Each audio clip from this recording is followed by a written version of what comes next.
It's Thursday, June 7th, 2007, and you're watching The Ointment. How about those ducks, huh? I'm Steve Tatham, and I want to let you know that today is Boone Day, marking the anniversary of the date 2.5 centuries ago when Daniel Boone looked over the beautiful green wilderness of Kentucky and said, one day all of this will be fried chicken franchises. Our top story is a medical one. Scientists have announced an amazing breakthrough wherein ordinary skin cells can be converted into stem cells to be used for research and for patient treatment. Now, this breakthrough is all good news, well, unless of course you're a politician, because then what do you have to gripe about?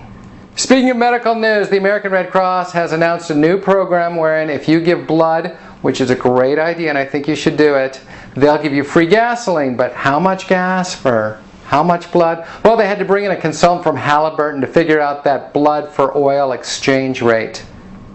And remember yesterday I was talking about that hideous logo for the 2012 London Olympics? Well, it's not just ugly, it causes seizures. There's an animated version of the logo that was played when the logo was unveiled, and a couple of people had to be hospitalized in England.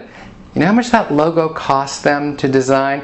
The firm that designed that logo charged them $800,000. $800,000 for 2 seizures. Actually, when you look at what we're spending in Iraq, $800,000 for 2 seizures is a bargain. And I have one more medical story. There's another day, another syndrome, as is often the case in the news. Today's ailment is called Wiiitis. What's Wiiitis? Well, you get it from playing the game system the Wii. It afflicts adults who spend hours each day playing the Wii, and it can be described briefly as a case of arrested adolescence. I have some great news about American business. The Ford Motor Company won a very prestigious competition against all other automakers, earning 5 awards for the quality of their manufacturing, besting Toyota and other car makers. And even more news that's great for American business, all the votes were tabulated by the American voting machine maker, Diebold.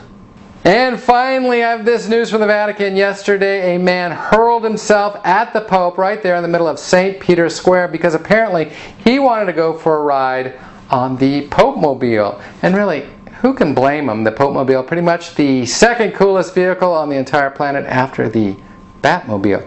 Well, what did the Pope make of all of this? Well, I have an Ointment exclusive. I asked the Pope that very question, and here's what he had to say. Exhibit has my Popemobile. He's got it in the garage. He's pimping it up a little bit, putting the spinner wheels on and souping up the engine, and it's going to be a lot faster than the Batmobile, but a lot blingier too, I'll tell you that. Let me see. Thank you, Your Holiness. That's the Ointment for another day. Thanks for tuning in. I'm Steve Tatham, and that's news. We'll catch you tomorrow, everybody.